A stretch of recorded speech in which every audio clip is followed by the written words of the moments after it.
Coming up on the Payoff, we sit down with a guy who knows me pretty well. Mike Sousa is 14 years sober, and I'm not really going to say anything else about him because he's my brother, and that would probably be really corny. I will tell you he's one of the funniest guys I know. Great visit with Mike Sousa coming up, but first, Kevin Sousa.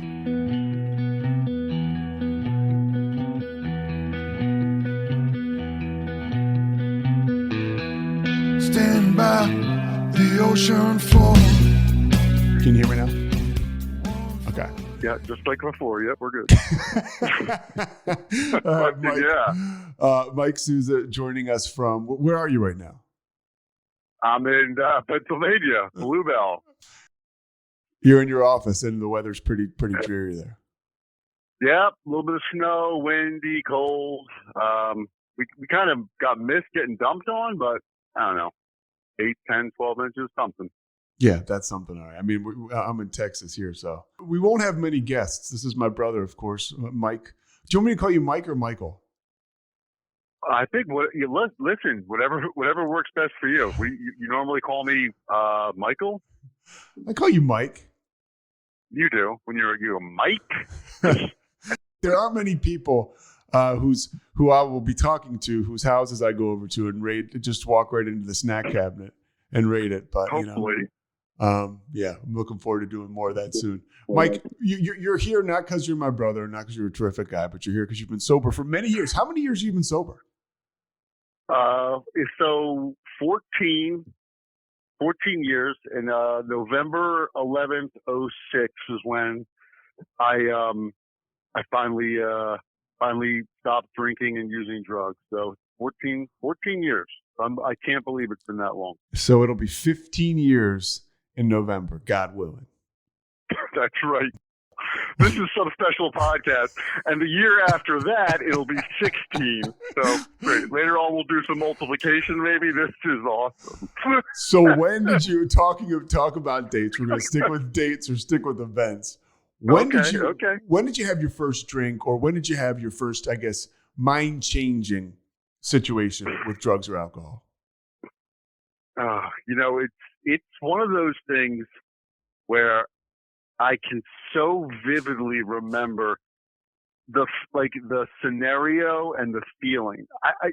It's hard to place. I know I was at my mom and dad's, our mom and dad, mm-hmm. and we were and we were a couple of the guys from down the street. I went to grade school with Rover, and we raided the liquor cabinet, and we just said, we started drinking out of the bottles, and I drank a swig of vodka.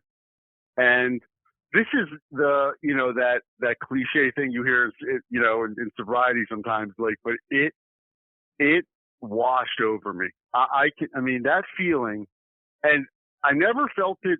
I felt it only once after that, but that feeling of the alcohol going down my throat, and just like that warm feeling, almost like in those Pepto-Bismol commercials when it like coats I was like, oh, this is. They show the body. It was. Yeah. Yes. Exactly. It goes down the esophagus or whatever. And it felt. It was amazing. I mean, I just remember feeling happy at that point. And it's funny because I've had that specific physical feeling only one other time. It was when I was at a wedding with my wife, Tara, and she put her drink down, and, I grabbed it. Just one of those mistakes, it was a straw. So that you're sober right? At this time, you're at the wedding. Yes. Yeah. I've been sober for probably, 8 years, and I took a sip, and I was like, oh God. And I remember that feeling again of it running down.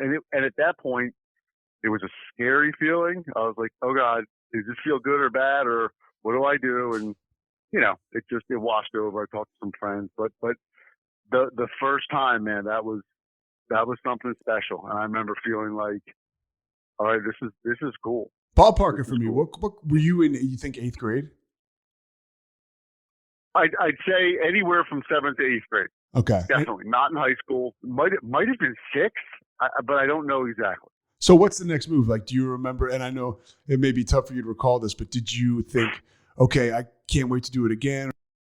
No, I just think it was fun, and I think that we would consistently do that over the period of, seventh, eighth grade, say, right? And then I got to high school, and that it was every weekend where we drinking, right? And that became part of the habit. Now, for me, you know, I I look, I couldn't talk to people outside of my inner circle without having some sort of alcohol in my system early on. Like it was just, there was such a fear in me to talk to anybody who I did not know. And I had to know you pretty well to sit back and just kind of kick it with you. But it was, I was consumed with fear. Consumed with fear, even as growing up, like just, it was just a part of me, right? Whether it's a DNA thing or, just, the way growing up with some challenges. It was just Some there was alcoholism in the family. Yeah. alcoholism in the family, and our father was a real, look, he was a suit up and show up father, and he really was a guy who tried his best. He was taught about as poorly as you could be to be a father from his father, and I thought he did a really good job, all things considered. He was a functioning alcoholic, and as children, we were quite nervous when he got home from work that things weren't perfect. Is that a good way of stating our child? I didn't come up with this. I've heard it described before. When the alcoholic comes home, the record skips, and that's what it was like for us as kids. We would have friends over, whether we were playing video games or playing basketball in the driveway, and the moment he pulled up, we wanted to make sure everything was in order, or we were scrambling to get it in order. And by that time, it was too late. So then you were going to incur whatever sort of mood he was in, which sometimes could be wrath if things were out of order. And like you're saying, those are some of the challenges we grew up with. We had the pillows had to be on the couches. You remember that? Like if they weren't the pillows had to be on the couches. And when I think about that, I'm like, wow. As we talk about it now, but look, we never wanted for anything. Did he love us? Absolutely. Did my mom love us? Absolutely. Is that a lot more than some kids are ever given? Without question. And love our mom and dad. And we were blessed to grow up how we did. It doesn't mean it was perfect, and it brought us to, or at least me, to where I am now. It was just part of the journey. But you start to drink in high school. You mentioned those challenges, and you're part of the circle, right? Where it's like in the middle of the week on Wednesday, hey, where are we going to drink this weekend? When did you really start to see it? Because it sounds like you did, and I know you're a lot like me. When it was a gift. The first time I got really drunk, like the first time I drank, I didn't get like blackout drunk or anything. I just remember feeling good, and it was that way for a little while.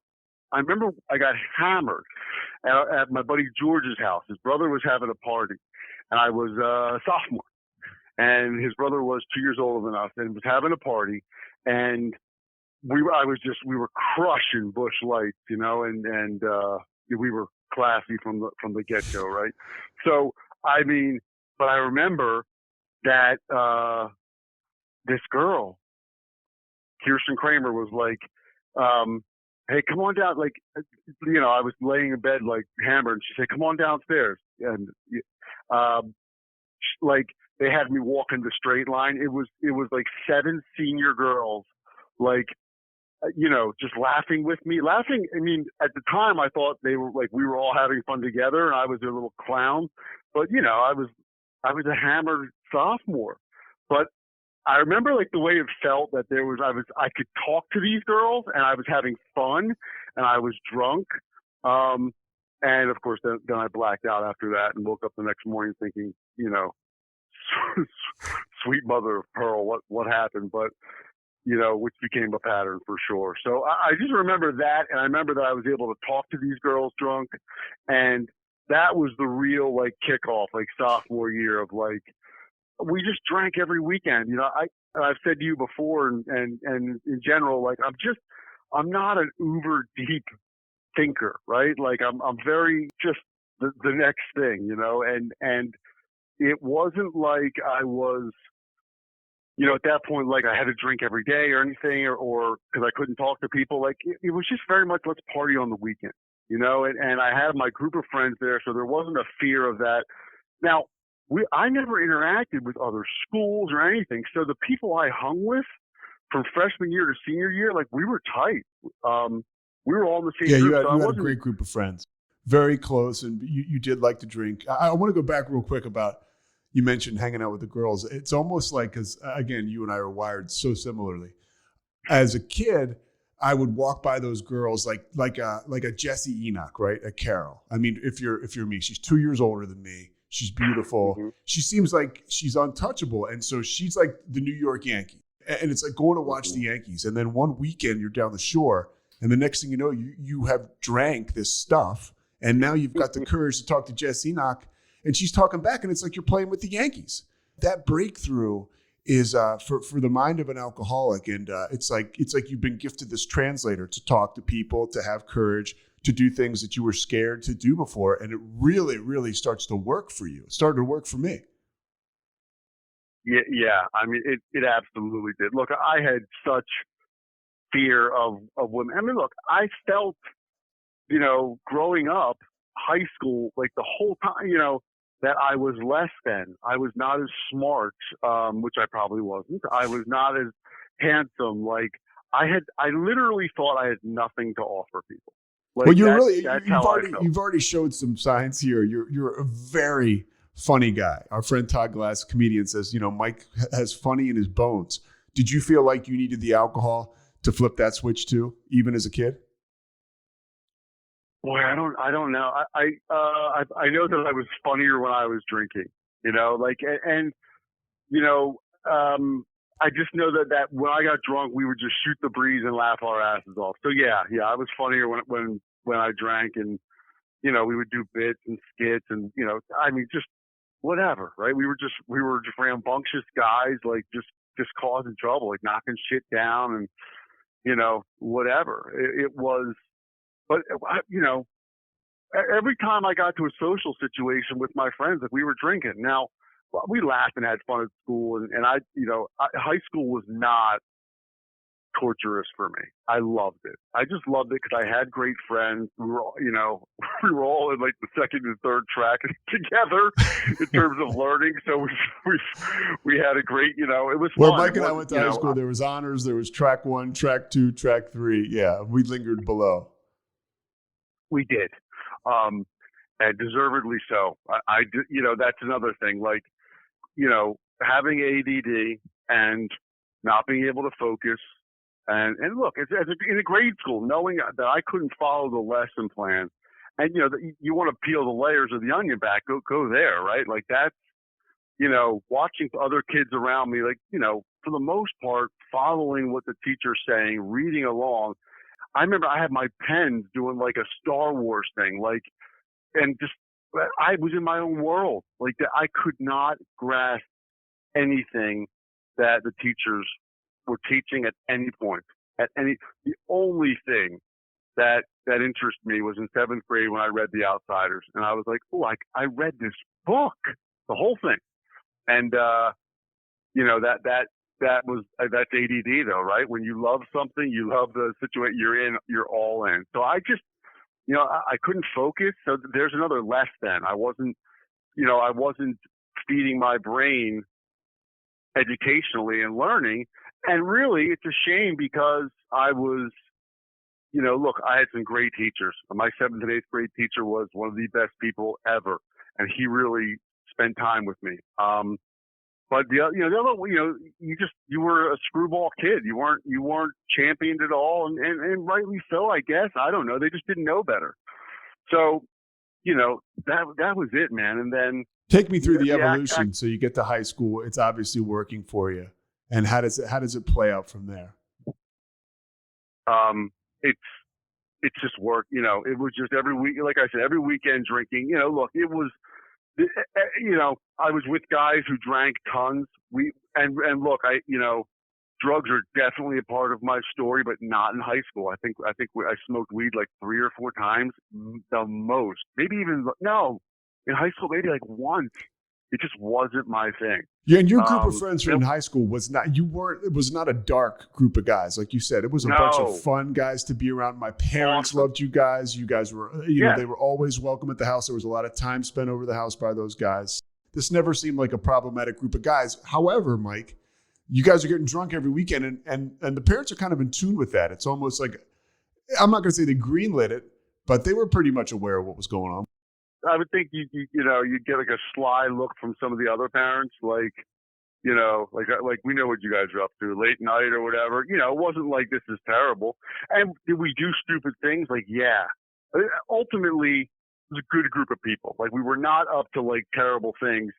Were we getting in cars hammered? Were we like, yeah? I mean, real bad things could have happened, right? But look, for the most part, high school was a party. It was fun. I didn't drink on Fridays during football season, and football is something that it was probably the only thing I really applied myself to, like just taking it seriously. I understood it. I loved playing it. That was pretty awesome. And I'll tell you what, it's kind of funny, and it really does kind of resonate to being sober now. When I was a junior, there was a playoff game, and I was very fortunate to have a significant role in us winning this game in the last minute. Got a touchdown in the back of the end zone against West Catholic. That's correct. And look, it was a really great moment. I mean, it was just a great moment. At that point, was a really good kid who felt less than all the time and had worked pretty hard. And it was a huge catch. I mean, you guys propelled you guys into the championship game. Yeah, Villanova Stadium, place was packed. Yeah. Yeah, it was like under a minute left or something. It was cool. It was we were down. It was awesome. It was a big moment. So, I remember that night after the game, my position coach came up to me, Burke McFillin, and he looked me in the eyes and he goes, "That was awesome. Now do yourself a favor. I hope you don't mind this language, Pete," but he said, I'm going to quote him. He said, "Keep your dick in your pants tonight and don't drink, and you'll remember this night forever." And I was like, oh. And I loved Burke. And I went out that night after the game, and we were at some bonfire down in Philadelphia at the Plateau, the Point, made famous by Will Smith. Will Smith, the Fresh Prince, yeah, summertime. The Plateau where everybody go, yes. Wow. So I didn't drink that night. And I remember honestly, that night it was probably the only time I've ever had where I can equate to my life in sobriety. Like, it just, because people were like, "Oh my God, Mike." So this action had filled me, right? Mm-hmm. I was now getting approval from people. So I didn't have to be drunk to go up to people, and it was seniors, juniors, and it was like, whoa. So that was a great moment. And I remember being in that moment and enjoying it. I still remember to this day, that night, it was just awesome. And, but rest assured that would be probably the last time any night I'd ever go out and not drink, because, and then the escalation, if you want me to keep going, was, getting out of high school, barely getting into Villanova. I didn't deserve to be there. Our mother worked there and pulled strings to get us in. She was always pulling strings for us, and that's, we had carte blanche at Villanova University as kids, like, what a charmed life, all over the athletic department, doing pretty much whatever we wanted. And then, I mean, you look at Villanova as a school now, right? I mean, quite the reputation academically, and you just kind of glide in there. Glide in there with no sense of appreciation for mom getting us in there, no sense of appreciation for what a great school it is. It was just like, oh, Villanova, great. Our buddy Clint says, born on third base, thought I hit a triple, right? Oh, my God. I mean, and it's funny because when I look back, we didn't, our parents did not, we didn't have the best clothes. Like, we went clothes, we did not have a lot of money. we had a great house, but everything went into that house, and we were paycheck to paycheck, but there's still, there's a sense of entitlement along the journey, and I think in some aspects we were taught not to be entitled, right? But for a lot of things, like we just, it was an entitlement. Like, okay, it wasn't an arrogant entitlement. It was just like, okay, yeah, cool, like great. You know what I mean? Like it was just a very, but it was entitlement, I guess. I just qualify entitlement, I guess. Did I make excuses for being a dick, maybe? But whatever. Well, you talk about your evolution, and I want to interject something here and ask a question at the same time. What do you think working at a bar in college did for your drinking situation? I mean, it certainly did not stunt it at all, right? Like it was, I mean, come on, man. I am a freshman at Villanova. I'm 18 years old, and I am a bouncer at one of the best bars at Villanova. And again, my brother got me the job. Kevin right? paved the way. Our oldest brother, Kevin, really paved the way a lot of ways for us socially, I think. I know I can speak for myself. And then for you and ultimately for me, he ends up playing music at this bar, correct? And then becomes a bartender, I guess. And by the way, it's probably one of the most popular bars associated with Villanova University and their students. It's not existent now, right? It was Smokey Joe's, and it's owned by an amazing family, the Ryans, and their father started it, and it really was a family business. It was good people. They hired local college people. Look, underage drinking was not looked favorably upon, but it was not, in the 90s, look, it was a different time. Obviously. Yeah. I hate saying that. It's dating myself, Back then we could, drive cars through walls, right? Like, no, it wasn't. But, it was like, it was awesome. I mean, dude, it was it was an amusement park. And again, like the owner, Pat, like he was great to me and my good friend, still to this day, close friend, Jeff Salucci. We could do whatever we wanted there, because we were like part of the internal family. And I hate to be that guy, but I got to, again, I'm hearing that entitlement, right? I mean, again, I'm hearing that. Yeah, totally. Yeah. Mm-hmm. Doing whatever you want. Like, and you say it, Mike, it's like, I can get by on a wink and a handshake. Dude, I was thinking about that this morning. I mean, I did not apply myself to, and like I said before, like football, like that, maybe those 2 seasons, but beyond that, brother, like I showed up. I did show up because our dad taught us that through his actions. Like you show up, right? I showed up, but I did not apply myself at all, right? Like I did the bare minimum. As our good friend Clint says, I was a career just enougher, right? Like that was me. And I did the bare minimum, but I was Mike. Like what? Like come on. Like, you kidding me? So, it was just like winking a smile, man. And, working there was awesome. I mean, look, I worked hard during the shift, right? Like, but I was checking IDs and carrying kegs. Like that. But you did well enough where then you were anointed a bartender, which I'll use the word anointed because it was like sainthood, and it was a big deal. And here's one of the funniest things, and I'll tell you this real quick, was so before I got promoted to a bartender, this is like, you want to talk about a dude filled with fear, okay? So there was a girl who I had just a major crush on, and she comes up to me, at like 9 o'clock. All the people that have been day drinking. I'm working the door. I'm the doorman, and she comes up, and she is literally like throwing herself at me. Now, first of all, look, I mean, she was drunk, okay? Like I'm not, this was not a regular occurrence, but I dug her. I was so scared to like talk to her. I mean, my hand, like I was like panicking. Like, what do I do? Like, she grabs me by the tie and starts dragging me outside, right, to kiss. And I'm like, I can't leave my station. Like, I was just consumed with fear.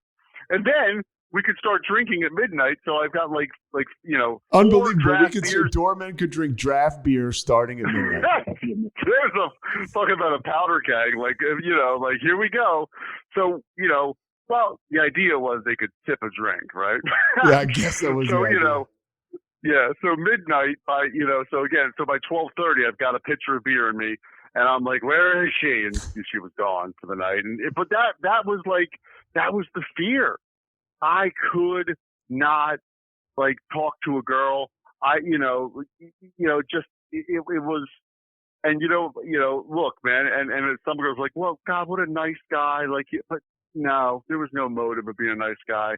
It was fear, consumed with fear. And then I became a bartender. And frankly, you have access to alcohol and we could start drinking earlier and pretend we weren't. And we did. I did. And I was a terrible bartender. The only night I was good was Wednesday, this huge night, which was sink or swim. And it was draft beer and well drinks. But I was slow and I was just whatever. But, it was a great time. It was fun. It was at that time where I was introduced to cocaine, and that was probably the biggest aha moment in my life, because I remember trying my first line. I sound like I tried my first line, and I remember it hit my system, and now that was euphoric, and it was like, holy shit. Every sense was heightened. My awareness was through the roof. And guess what? I could concentrate for the first time. I could look and see something and go, I was like, it was like, oh my God, I'm dialed in. I'll never forget that feeling. It's like you're granted superpowers. And I remember Kirstie Alley, the actress who's sober now, I heard her once mention, the first time she did that, she said, oh my God, I'm going to do this for every day for the rest of my life. Whether she did or not, it's neither here nor there, but that's the mindset. That if you're an addict or alcoholic. Yes, that is, a qualifier for sure. Yeah. Dude, it was the moment where I was like, I am home. Now, I also was consumed with guilt the next day because our parents didn't raise us to do this and blah, blah, blah. I mean, one of the things that I think did help me in terms of getting sober when I did was I carried a tremendous amount of guilt around. Like, I was not one of those people who'd be like, whatever. Like, you weren't. And it led to you being, I mean, regardless of the motives, you were seen in the eyes of many as a very good kid, a good guy. There was not much darkness that followed you around. I mean, sure, there were moments, but overall, not the same can be said at certain points in my life and our oldest brother, Kevin's life. Kevin, who is sober now too. That's correct. True. I would disagree with that, but that's in terms of, you guys we were all those good kids. You know what I mean? I mean, but look, I wanted to be liked. So I wanted to be a good kid, so whether it was authentic or not, I don't even know now, but I think, we were taught to do the next right thing, and I wanted to be that good kid. But it was just, the guilt was there. So it was a big part of the way I felt. There were regrets every time. So, it wasn't an everyday thing at all, but it definitely became a weekly thing to like my third and fourth year of Villanova. And mind you, because of my terrible academic standing, there was a fifth year and then a half a year. So it took me 5.5 years to get out of Villanova, which was like, when you look back, I was that guy. Like, it was only a year and a half, but I'm like, people come in like, hey, you're still bartending here. I'm like, yeah, still wrapping up my, there was a guy I went to school with who got his master's, graduated and got his master's in 4 years while playing football. And I was like, eesh. And if you think about it, I mean, looking back now, I would say alcohol had just about everything to do with that. Would you not say that? Yeah, cool. Yes, everything. Like, listen, nothing mattered except for going out, hanging with my friends, and getting hammered. Like, that's all that mattered. Like, it was like, I had no goals. I had no focus. I just wanted to drink. And then when drugs got introduced, it was all about, like, what was going to happen, Wednesday, Thursday, Friday, Saturday. I guess it was every night. And then using Coke, several times a week. When did it turn on you? When did it all turn on you? I mean, look, there were moments of just like, I mean, like it started to turn, probably right after college. I mean, it was always turning, right? I mean, and by that I mean, like, there was bad shit all throughout, like blackouts, like ending up in like down in Philly, like just the places you don't want to end up, right? It was bad, but it wasn't like, it was like, oh, this is kind of part of the game, I guess, right? Mm-hmm. Sordid places with lower companions. I mean, that's what you seek those places out without even knowing it. Well, I mean, look, 10 years later, it ended up with some of the most sordid individuals you can imagine. But I'll tell you when I realized it turned on me. As I graduated from Villanova, got my first job locally, and that did help keep me on the beam. But it was still like going out at like, I mean, look, I went up to like 250 pounds, right? I was. What's your playing weight? Well, I mean, in high school I was 190. I'm like 195 now, I guess. Okay. So like that was some extra weight for sure, but it was like booze weight. I remember this girl who I had, like, of course, I dated her for like a year, and I broke up with her the way every man does in college. I mean, like, I just stopped calling her back, right? Like, such a jerk. And she was hurt by that, of course. And I remember she saw me like 3 years later. She walks up and says, "Oh, look at that face, that big bloated face. It used to be so sweet." And she walked away. I was like, whoa. Ouch. I was literally sitting on a bar stool at Smokey Joe's drinking a draft beer, and I deserved it, right? Like, but that was truth. So anyways, I left my job and moved to California to become an actor. Correct. And really, I just wanted to get away from. I wanted to be famous because I wanted people to like me. I wanted to get acknowledged. But I just, I wanted to get away from everything. To leave. Geographic. Whatever we. A geographic cure. Thank you. Yes. And I just go someplace else and do something different. And I went to California, and here I am, like, for the first time in my life, truly left to my own devices. Truly. And that's, and again, our older brother Kevin, wonderful Kevin, who really just, like you said, paved the way. Hooked us up. Yeah. I mean, he was. God, we could do a whole podcast on like being his little brothers because he was such a rock star. Such a cool guy. Yes. He was such a cool guy. And I was so not cool. But he got me my job at the House of Blues on Sunset Boulevard. I'm taking acting classes. Which is another kick-ass place to work. Yeah, the House of Blues Sunset Strip. I mean, I smoked at the time. I remember like walking. I remember actually walking to my shift. We had to walk down the Sunset Boulevard, and I'm walking wearing my Smokey Joe's, my House of Blues laminate and T-shirt, and I'm smoking a cigarette. And I'm thinking, this is cool. I didn't think I was cool. I just thought that was cool, right? Like it was pretty great. But look, and it's heady stuff. Cocaine, you work in the VIP room, right? Like. Well, and this is actually like, I wasn't afraid to do like manual shit. Like I started out working, like literally doing load in, load out, which was any sort of musical equipment coming in, coming out. And then I did everything there. And then I was a bar back, and then I mostly security though for the VIP room. And really I got that gig because, look, I mean, I thought I was a flake and not responsible, but you go out to California, like you show up for work on time for a month straight, like you're getting accommodated, you know, like it was great. Like it was like, I was like, oh, all right. You know, so that, you know, I don't even know the answer to this question. Who was the biggest celebrity that you maybe rubbed elbows with in the green room?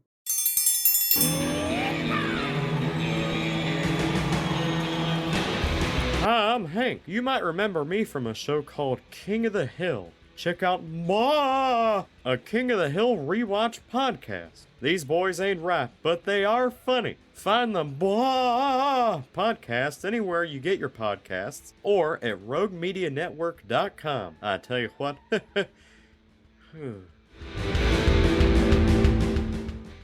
Yeah, I mean, look, you know, Keanu Reeves, like without question. You know, Keanu Reeves was huge. You hung out with Keanu Reeves. Now that I remember the story. That's correct, and it was a really fun, wild, long night. Like I ended up talking to him a decent amount, and you know, like a couple of days later, these girls who were at the party came in, and they were asking for me at the House of Blues, and they came over. They're like, "Hey, we want to say, do you know where Keanu is tonight?" I was like, "Oh my God!" Like they think I'm like his buddy, but I'm an idiot. I'm literally, I just got done dragging a trash can across the dance floor. They're asking me where Keanu is, and then of course the next time he was there, because he had a band called Dog Star that would play on slow nights, and he was there. This is like right before the Matrix. He was still famous, but I was like, "Hey man, what's up?" And he was like, he had no idea who I was, and I was like, "Oh boy!" Like it was unbelievably humbling, but you think you're special, and of course you're not. And it was just a great time. It was. I mean, there were some wonderful moments. Some friends I have to this day. The House of Blues was actually a really good place to work. There were good people there, but drinking and drugs were everywhere, man. And I don't know the date, but I remember like. I would go home from my shift with like 6 to 8 drinks in me, because we could drink after work, right? We could have a couple drafts. And a lot of times we'd go to a place called Red Rock, this bar down the street, which was awesome, and get blasted. But a couple times I would go home and lay in bed. I remember laying in bed, like a little drunk, and going, I could go get some drugs, get some coke at this place. And I'd be like, I don't want to. But I would do it almost every time. And then it was like haunting me. I remember after going to get drugs one time and being up for like, I think a day and a half, I literally ended up at this place on Sunset Boulevard with like 5 random dudes. And it was like right next to Tower Records, this house had like books everywhere. And it was like so insane. And I remember getting home from there, and sitting on my chair and like being like, okay, there's a problem here. It was the first time I remember there's a problem, and it was the same day of the Columbine shootings. I remember watching this unfold on TV, and like just thinking, I'm a disgrace. Like this is happening. These poor kids. And I'm here doing drugs and it was definitely a bottom. I felt terrible. And I remember I was like, I didn't know what to do. So I remember looking through the yellow pages, and I called a church, and I ended up talking to this priest. I told him on the same day. Same day. And I remember, I don't know what to do. Meanwhile, and he's like, have you heard of AA? I'm like, no, I don't know what that is. I'm calling you, and he says, well, you might want to look into this AA thing, but otherwise, God be with you, son. And hung up, and I was like, well, I tried to get help, and and I was off and running, and it was just more of the same, and that started a cycle of, okay, I have a problem. No, I don't. Yes, I do. No, I don't. Which is no fun. It's the worst. It wasn't awful at that point, because I thought that was a bad run, and it just got worse and worse. And then I moved to Atlanta, and I lived with a bunch of guys who were awesome. They were the best. We were similar in every way. And it just got like I got sicker. I was the worst of anybody around. and it was just bad, it was the same thing over and over and over again. That was the first time I really tried to get help and in Atlanta. I started remember you called me. I remember where I was, and you called me and you said that you had been sober for a certain amount of times and that you were going to AA and that you had a sponsor. And I remember being super impressed because my friend Pete had gotten sober when we were 18, and I saw the effect it was having on him. So sobriety, although it didn't seem like something I wanted to do, it certainly seemed like something that I'd seen it work out for somebody. And in the back of my mind as an alcoholic, I always thought, well, maybe that's a rabbit I could pull out of my hat if I had to. And then so you talking about it to me, I was into it. It's weird. I remember thinking like, wow, this is really cool. I wasn't like poo-pooing it. I was impressed because I guess in the back of my mind, I knew I was going to have to go that route at some point, or at least it was there. Yeah, I mean, typically when you know that, I mean, first of all, I know this, like, you think that's cool, but I also remember when our older brother, Kevin, I said that like 5 times, when he got sober when I was in California, and it was a short period of time. And I remember when he was sober, and I was like, oh my God, like this is the guy who when we were little was around, that like, I remember like really admiring him because he was like super cool again. Like he was very like there and like around. I was so proud of him. And maybe that had something to do with it for you,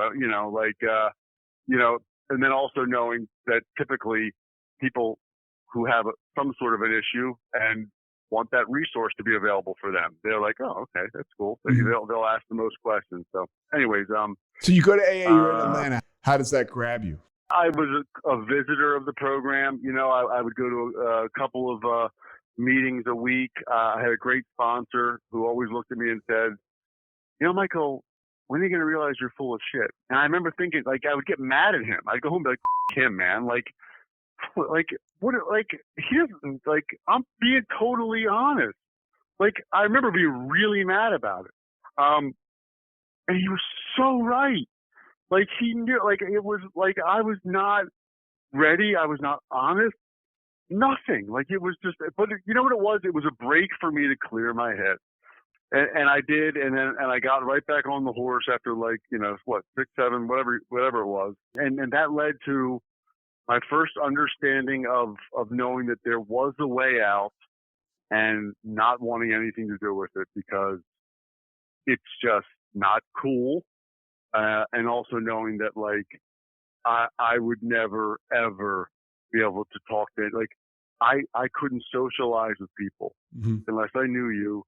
None of that unless I was drinking. And you can't take, like you said, you can't take this superpower away from me. And then every time I drank, I heard on a podcast Jason Bateman say this a long time ago, maybe an interview. No, it was Jason Bateman. I know where you're going. Go ahead. Yeah, it's like he's like, like it became where like French fries with ketchup. Like, okay, well, you get French fries, you want ketchup. It would lead to drugs, and the two just went hand in hand. I mean, I'd have 2 drinks and be like, you know what, this sounds like a good idea. Let's keep this going. Now, but as we move forward to you getting sober and hang in there and take this compliment, there's not many people who I know who are as comfortable in their own skin now, who are as funny as you are. You operate with an air of confidence and a light coming off you. Now, obviously, this took a little time, right? From when you get sober to when you get into the place that I see you in today. But here's this guy who is killing himself and will not turn over the keys because he believes without this thing that's killing him, he will no longer be able to operate the way he needs to in life. That's a microcosm of addiction in itself, right? That jumping off point, it says in some of the literature, you cannot live with it and you can't live without it. That is it. And there were moments, in that before I got sober for that last year where I would literally sit in my car and it became this simple repeated monologue dial, whatever, like in my brain, which was, okay, look, I'm not going to drink and use drugs today, or I can't believe I drank and used drugs yesterday and today. Like that was it. Like it was, and then of course it was, how am I going to get drugs and alcohol today? Those three things. That was it. I can't believe I did. I'm not going to. How can I? And I lived in that, and again, nothing else mattered at that point. Like, I had switched jobs. I was kind of in between jobs. I'd had Lily, who's my daughter, who happens to also be Peter's niece, which is weird how that works. I had a daughter. The relationship ended terribly because of my drinking and drugs. And, I still wouldn't get sober. And that was it. Being a good dad didn't matter. I wanted to, but it was, how do I use? How do I not use? I can't believe I used. So when's the moment of clarity? There was no burning bush for me. But I remember very vividly one day I had Lily, and when I had Lily, she was my parents with me, right? It was me and we'd be at the house, and then it would be like 3 days and then back to her mom, Kim, who frankly, we have a wonderful relationship right now. And I'm so blessed she was open to, keep me in Lily's life at that young age. It was important to her that her dad was around. So, and things were kind of messy at that point in time, to say the least, as you're talking about. Yeah. Okay. So we'll get back to that. Go ahead. So I remember, we were trying to potty train her. I remember that she's sitting on the toilet and these ice blue eyes are looking at me, and I'm looking back at her, and all I can think was, please pee so I can get you back to your mom and I can go out and drink and use drugs.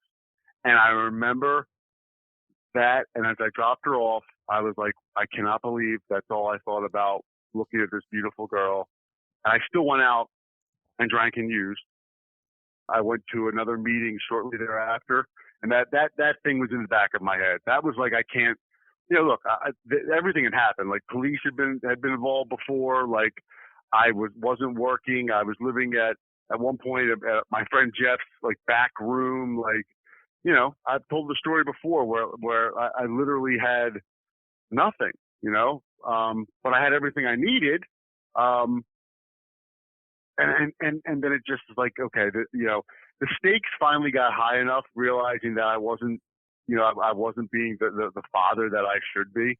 And I was ready. I have to mention this now because I don't want to forget now. I know that your daughter is completely crazy about you. You guys, I mean, there is an air of, hey, we know who's in charge, but at the same time, it's like you two are best friends. As far as I see it, you have snapped off through my sobriety, and Kevin's first and then mine. Ultimately, you kind of snapped off that branch of the family tree where addiction, I've heard, the cliche, it didn't run in our family, it galloped. And then you have Kim, who you talk about, who is Lily's mother, who you guys had, obviously a messy breakup. And you are now, the godfather to one of her kids. And you guys are... One of them to Marley. I mean, and you guys are... Your relationship is unbelievable. It's like it looks like the Brady Bunch from the outside looking in. And this is a situation without the grace of God, right? As people say in the rooms of sobriety or AA, that like this should not be like this at all. No. Look, Kim and Evan, who is Lily's stepdad, who's a great guy, and Kim, her mom, were away for a week or a couple, for a couple of days. And Marley and Sloan, who is their other child, stayed at our house with Tara, myself, and Callie, who's my 10-year-old. Like, Tara, your wife. They trust us. Tara, I said it earlier, I think, who is just the best. But she really is. I mean that sincerely. Like, she cracks me up like nonstop. But we like they trust us with their children. And you said something earlier, like it looks like the Brady Bunch from the outside, right? And look, all relationships have issues, ups and downs, and that's for real. But guess what? Like, it's not a shit show. Like, it's authentically a good thing. Like, we get along, and it's because like there's love, and like, look, they're great people, and I'm sober. And sober, I have worked on myself to be a productive member of society and to be a responsible human being, like you should. What would you tell And somebody? Go ahead, finish your thought. no, well, go ahead. No, seriously. So what would you tell somebody that is on the fence right now? Because you had a lot, I mean, you had a lot of reasons to get sober. It seems like we all do before we do. And what would you say to somebody who is unable to find that gear to surrender? That's a great question, and look, I don't have that like 14-year sobriety, like go to a meeting, and I don't have that answer because it's a hard question to answer because people don't necessarily they'll get it when they want to get it, but really, if somebody was struggling and they weren't getting it, I'd say, look, there's a better life out there. Like, look, man, I never ever thought life for me would be good without drinking. I never thought it would. And to have replaced the feeling, that euphoric feeling from drinking and drugs with like, okay, I know that Friday I'm going to have pizza and the kids will be there. And like, I love that. Like the little moments in life are the most precious moments. What I could also say is like, it does not end well, like period. Like I skirted like certain long-term jail time and death more than once. One step in a different direction would have ended things terribly. And I would have missed this amazing life I'm living right now. It's got its challenges. It's not easy at times. But when I step back and take stock, like, oh my God, I have a roof over my head. I got a wife who loves me, who I love. I've got 3 children who all like, they give me a hard time, but they all know that I do the best to be a really good father and provide for the family and be a part of their lives, right? That's all I need, And I have a job. Yeah, you have a great job, and you've achieved great success Yeah. in your line of work, which when you talk about the fact that you were somebody who couldn't get through St. Thomas Good Counsel grade school with barely a C+, it's kind of amazing. Speaking to that effect, I also want to ask you, what were some of the things you did in sobriety, some key moments, things that surprised you and kept you sober? It took me like, to commit to sobriety, right? Like, even though I was sober early on, it was like, all right, like, I don't want to be a part. There was fear still. I didn't want to be a part of like a program. I didn't want to be a part.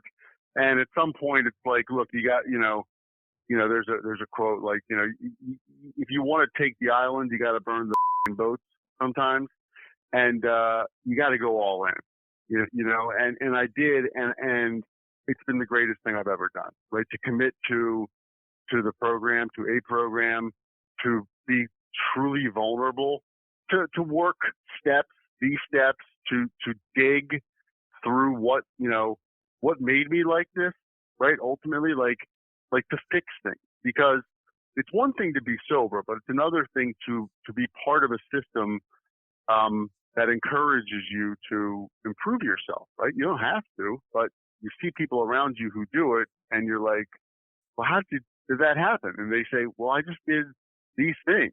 And like, all right, well, and then you want to do it, right? It's a program of want to, not have to. But ultimately, like for me, I have to do these things or I'm not going to evolve. And I don't ever want to drink again. I don't ever want to drink or use drugs again. Because I know one thing through my time being sober, that and certain times I've been more connected to sobriety than other times, right? And I know that I've clung to this. If I have a drink, it's poop. I know this for a fact. It's all gone. It's gone.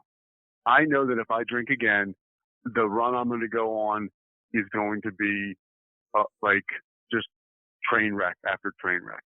And I have too many great things right now, and I don't want to live like that. I just don't want to live like that. What did you learn about yourself over the course of the last year? People that don't know, which is probably everybody, our dad died last year in October. And you were kind of the glue who held the family together. Not only were you on the home front, but you were probably the person he wanted there most. It was kind of like, congratulations, you're the world's tallest little person. No, like, I just happened to but be he, here. but he was, it was funny who this guy who you always tried to please growing up, he became your biggest fan as he rode off into the sunset, and you were there exuding sober behavior, quote unquote sober behavior. You were there, you were present, you were of service. How did you see your sobriety working in that whole situation? Because from afar, dude, it was amazing, because I've seen both acts. I was at a meeting today or a couple of days ago where a guy said, this guy Ernie, who I love and respect, said, I've literally lived 2 separate lives in one lifetime. He's been 2 separate people, right? Before he got sober and started working a program, and then after. What was it like for you to kind of weave that situation into your life? I know this. I know that being sober, I was able to I think handle it because of the support and what I've learned from other people in sobriety, right? I think that, and to me, again, like I don't overthink those things. Like, it just, like, everything that I did there was, just felt like the next indicated thing to do. It was the right thing to do. Look, yes, I had the support system and people who shared their experiences of going through things like this. And I would say, I don't feel like, going over and seeing my dad today, and they would say things like, my dad's dead. If I could do that, I'd give anything for one more time. And those are the people you're surrounding yourself with, by the way, when you get sober, right? Guys that'll say that to you, not guys that'll say, hey, don't worry about it. Watch the Villanova game over here. Exactly. Right. Like, they're not going to buy my bullshit. They're not going to co-sign. They're going to tell me to suit up and show up, and they're also going to say, they're going to share what they've been through. The greatest thing about sobriety and working a program is that I've always been attracted to people who have learned from what they've went through, right? They've been through the fire. That appeals to me. To know that they've been in the arena, so to speak, right? They have fought the fight and they've learned. That to me is like, that's what I wanted to be. And so with mom and dad and the whole thing, man, look, it was so hard. It was so hard for you guys. And oddly, I felt for you guys because I know you wanted to be here and you couldn't. And I hate to sound super cheesy, but I think I was there for all of us. And if you had been here, you would have done it. So would have Kevin. And ultimately, it was a pain in the ass sometimes, right? Like, when dad was dealing with Alzheimer's and mom calls at 10 because 10 at night, he wants to go to work. And I got to drive, 40 minutes over to talk and tell him, you can go to work tomorrow. Let's take a break now. By the way, he didn't work anymore. Yeah. Oh yeah. Yeah. Thank God. Who would hire him? That's what my mom said. Yeah. Dude, it was an honor to spend that time. And like you said, dad changed and he looked up to me, which was bizarre because growing up, I was the middle child. Everything was a joke. I mean, it still is, but always screwing around. And he definitely, like, mom's admitted he was a little hard on me and thought I was kind of a goofball. Like, I don't know. Some say least favorite son, maybe, but that's okay. Not at the end of the day. Listen, I know that you're pressed for time, and I am too, because where are you going? I have to do Andel Hankert's podcast after this because I know everyone's got one of these. So that's a friend of my grandmother's, by the way. Some people that listen to this, obviously not everybody listening to this is going to be that person with a drug problem. They may be somebody or drinking problem, right? Maybe somebody with someone in their life who has a drug or alcohol problem and they don't know what to do. I gave you a lot of experience with a family member who refused to get sober many, many years. You were there for me. You led mostly by example, but in talking to you now and having open dialogue, I mean, clearly, and even then you were clearly frustrated with the situation. What would you say to someone that has a family member right now that is struggling and just cannot get sober or won't even try? It's a tough situation to be in, especially, look, I was the first one sober in an alcoholic family, right? And it's like being an alien.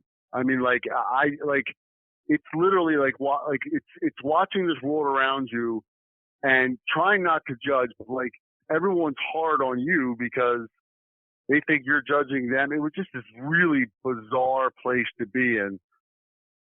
Slowly, your journey became apparent it was an issue.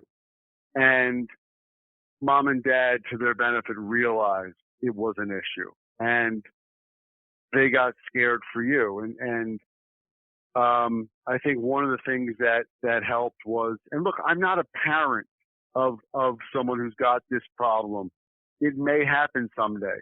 But as a brother, I was able to say, like, and my kids love you. But I just had to say, listen, bud, I can't let you around my kids anymore unless you're working on sobriety, right? I think those boundaries are important. And there were two major moments for me when you sat me in the room. And at the time, Cade is your stepson, and you and Cade were banging heads. Now you guys get along famously.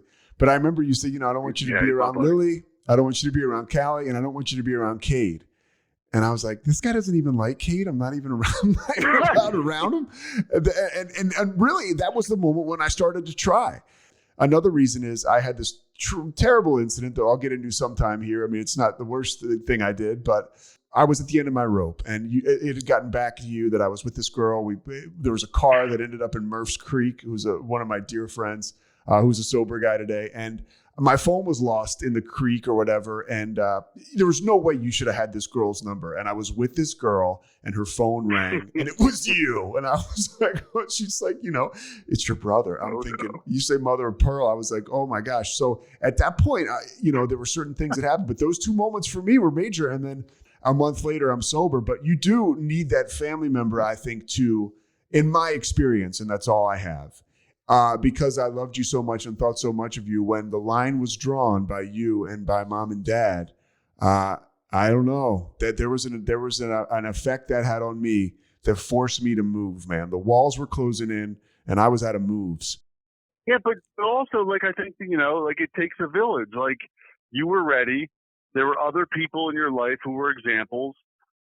You were told that there's a better life out there, and spending some time away and working on yourself, like what and you listened, right? Like, that became it. And look, man, you getting sober, like, it was just such a relief for the family. And that's what I would also tell some, like, someone who's struggling or family, like, there's a better way for, like, somebody who's struggling. Like, it's a disease that does affect everybody. Like, the air, like, everyone in the family kind of exhaled, with a little bit, it was a little tentative, like, is this for real? But man, I remember like visiting you with Lily and mom and dad, like, yeah, when I lived in the halfway house in Maryland. Yeah. Yeah. Like, and I'm like, and it was just like, it was good old fashioned fun. Like, the fun that I think we have now is, and I've said this before, like, when things were bad, I remember just wanting to be a kid again, like, when drinking and drugs. Like, I remember like waking up or coming, being like, I want the world to be clear again. It was just this film over it, and I wanted to see, and I wanted to be a kid again. I wanted to be like where things were good and innocent, and that's the fun that I have now. For the most part, right? No, it's there's an innocence attached to it. Like that, like, it's fun. Like, shit, man, you and I will just talk and we laugh. Yeah. Like, it's amazing. And I never thought on the other side that I would have moments like that I would be able to live in the present and be with someone and enjoy it and have that good old fashioned fun. And it all comes too from being open and honest and vulnerable and all that stuff, that these tenets of this of the 12-step program that we've learned, and to be able to live that. I mean, if being sober didn't feel good, dude, I wouldn't be doing it. Yeah, for real. True. For real. If it didn't feel good, I would be drunk somewhere probably, or thinking about getting drunker in that cycle, Yeah. All right. Anything else as we wrap it up? Yeah. One more thing here. Okay. I don't want people, I don't want, listener, listener and Murph, like your friend, which by the way, we probably could have just had a conference call with me, you and Murph and had him not talk. Like might be the same as the audience we're hitting right now on the podcast. All right, you can cut that. Sorry. This worked for me, and from your own experience, it worked for you. Like I don't have anything figured out. Like there's I don't honestly. I have nothing figured out. I'm much more comfortable in who I am. I can be present, but for me, this works, right? I have to, like, this works. Like, I don't want anyone to be thinking that, well, I'm sitting back going like, this is the only way. And this, like, no, we don't get a cookie for not drinking.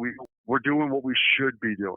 We're an active, productive part of society, but this works for us. And I got a lot to learn along this. And I think that people will help me and hopefully we'll be able to help. I'll be able to help people and we can keep paying it forward. But I don't want anyone to think we're preaching about laughing like, yeah, we live in sobriety and this is the way. Like, no, we're just really lucky to be, I keep saying we, like, because we are so much alike, but I am so lucky to be living, the life I'm living right now. I'm just really fortunate that I found sobriety and that I can be a good father, brother, worker. It's the most important thing to me is to maintain sobriety so I can be all these other things. Oh, I like a good podcast guest too. And you were today. I knew you would be, so you came through. Really? Yeah, I think so. You do like me. And listen, I know you're wrapping it up right now, yeah. but look, to go through this with you and Kevin, it's unbelievable.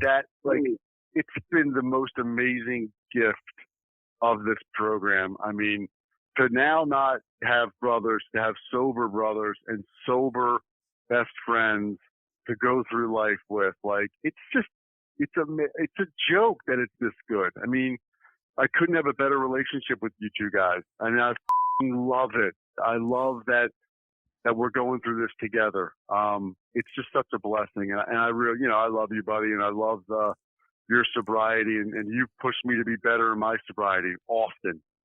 It's just a great journey. So I really appreciate you having me do this, man. Yeah. Thanks for carrying the message, man. I love you too. It was phenomenal.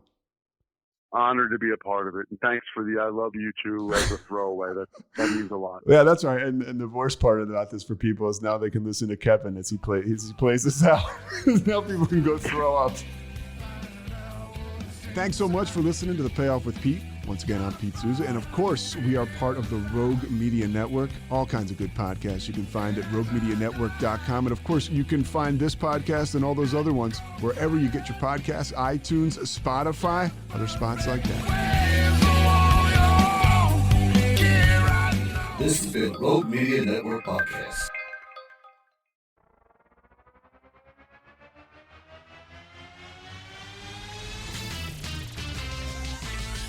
Pros and heroes.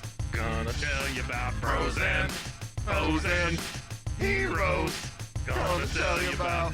Hey, I'm Zach. And I'm Mike. And we have a fantastic new podcast to tell you about. Bros, Foes, and Heroes. It's the two of us looking into the world of comics, breaking down some characters that you may have never heard of, and some that are just absolutely ridiculous. Yeah, so Zach comes up with a character each time, and I go into it just completely blind. I don't know who this person is or what their abilities are or anything, and basically I guess we kind of go over their origin story and just some of the ridiculous stuff that maybe, especially Golden Age stuff. Oh, Golden Age stuff is always the best, and we will make sure to highlight all of the shenanigans and just absolute weirdness of everything. Yeah, that's right. So subscribe today and follow us on Instagram at Bros, Foes, Heroes. And if you don't, I know where you live. Not really, but please subscribe. Pros and foes and heroes. Gonna tell you about pros and foes and heroes. Gonna tell you about.